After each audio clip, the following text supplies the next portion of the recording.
धुलीवंदनाचा सण आनंदाने साजरा करण्यासाठी प्रशासनाने महत्त्वाचा निर्णय घेतला आहे। 14 मार्च रोजी शहरातील प्रमुख उड्डाणपूल सकाळी 8 ते दुपारी 3 वाजेपर्यंत बंद ठेवण्यात येणार आहेत। अपघात टाळण्यासाठी वाहतूक पोलिसांनी हा निर्णय घेतला आहे। कोणते पूल बंद राहणार आहेत आणि पोलिसांनी काय आदेश दिले पाहूया आमच्या सविस्तर रिपोर्टमध्ये।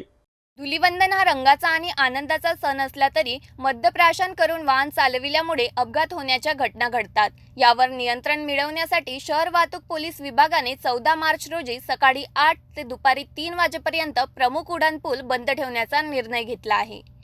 गाडगेनगर ते जिल्हा स्टेडियम, इरविन चौक ते राजापेठ पोलीस स्टेशन आणि कुटे हॉस्पिटल ते नंदा मार्केट या 3 उड्डाणपुलांवरून वाहनांना प्रवेशबंदी असणार आहे।